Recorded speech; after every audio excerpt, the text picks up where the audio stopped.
Welcome my dear students. তোমরা জানো যে ক্লাস 9-10 এর ম্যাথামেটিক্স এর সম্পাদ্য একটা গুরুত্বপূর্ণ জায়গা। কিন্তু এই সম্পাদ্যগুলো আঁকতে গেলে নিচু ক্লাসের কিছু জ্ঞান দরকার এবং আমার অনেকেরই সেইটা ঠিকমতো ক্লিয়ার নেই। তো আজকের আমি এই ছোট্ট একটা ভিডিওতে লম্ব সমদ্বিখণ্ডক আঁকা ব্যাপারটা বোঝাবো।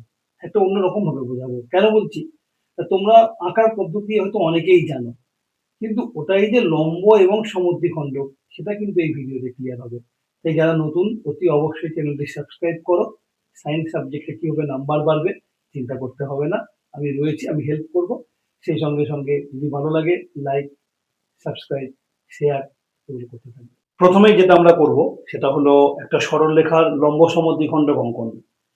তো স্বাভাবিক নিয়মেই লম্ব সমদ্বিখণ্ডক সরলরেখার মধ্যবিন্দু দিয়ে যাবে এবং লম্ব হবে। আমরা আঁকবো এবং সেটা প্রমাণ করে দেখাবো। সুবিধার জন্য আমরা প্রথমে একটা জানা দৈর্ঘ্যের সরলরেখা এখানে আঁকি। আমি এখানে 10 সেন্টিমিটার সরলরেখা আঁকছি। 0, এই হলো 10, ছেড়ে দিলাম সরলরেখা। লম্ব সমদ্বিখণ্ডক আঁকার জন্য কি করব? প্রথমে আমি এর নামগুলো দিয়ে দিই। এবি সরলরেখা। তো আমাদের যেটা কাজ হলো সেটা হচ্ছে যে এই এবি সরলরেখাটা যত বড় তার অর্ধেকের বেশি দৈর্ঘ্য প্রথমে আমাদের কম্পাসে নিতে হবে। নিয়ে যেটা করতে হবে, এই যে কোনো এক প্রান্তে ধর বি বিন্দু, এই বি বিন্দুকে কেন্দ্র করে আমরা উপরের দিকে এবং নিচের দিকে একটা করে বৃত্তচাপ এঁকে নেব প্রথমেই।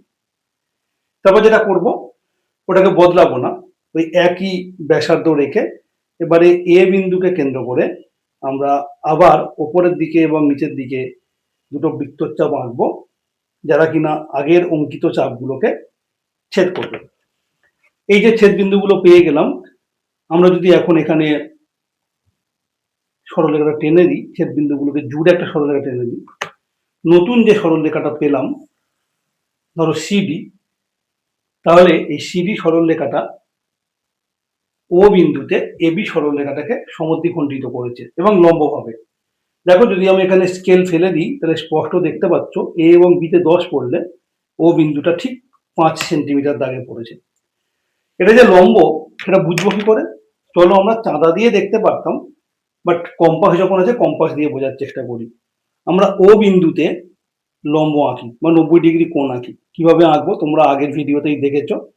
আমরা যে কোনো একটা ব্যাসার্ধ নিয়ে একটা বড় বৃত্তচাপ আঁকলাম, সেটা যেখানে ছেদ করলো কম্পাসের কোনো রকম কোনো চেঞ্জ করব না, সেই ছেদ বিন্দুতে বসিয়ে একবার বৃত্তচাপ কেটে দেব, যেখানে কাটলো সেই বিন্দুটাকে কেন্দ্র করে আরো একবার কাটবো ওই বৃত্তচাপটাকে, তারপরে ওপরের দিকে এখানে আর একটা বৃত্তচাপ এঁকে নেব।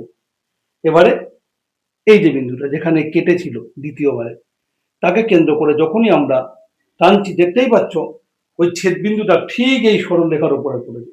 মানে সিডি সরলরেখা যে এবির উপর লম্ব সেটুকু স্পষ্ট হয়ে গেল। আশা করি এই ভিডিওতে তোমরা বুঝতে পেরেছো কিভাবে লম্ব সমদ্বিখণ্ডক আঁকা হবে। লম্ব সমদ্বিখণ্ডক আঁকতে তোমাকে দেবে না ক্লাস 9-10-এ, এটা ক্লাস 5-6-7 এর প্রশ্ন।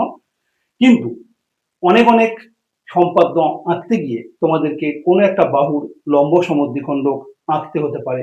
সেই জন্য এই ভিডিওটা অত্যন্ত ইম্পর্টেন্ট এবং সুন্দর করে তোমরা গুছিয়ে রাখো এবং কমেন্ট করে জানাও তো দেখি এর আগে তোমরা এই ছবি এঁকেছো, কিন্তু এটাই যে লম্ব সমদ্বিখণ্ডক এইভাবে যে প্রমাণ করা, এইভাবে যে বুঝে নেওয়া যে সত্যি এটা লম্বভাবে সমদ্বিখণ্ডিত করছে, সেটা আগে করেছিলে কি? আমাকে কমেন্ট করে জানাও। নতুন হলে অবশ্যই চ্যানেলটি সাবস্ক্রাইব করো, আর যদি ভিডিও ভালো লেগে থাকে লাইক, শেয়ার, সেটা আমি তোমাদের থেকে আশা করতেই পারি। চলো আজকের মতো এই ভিডিওতে এটুকুই।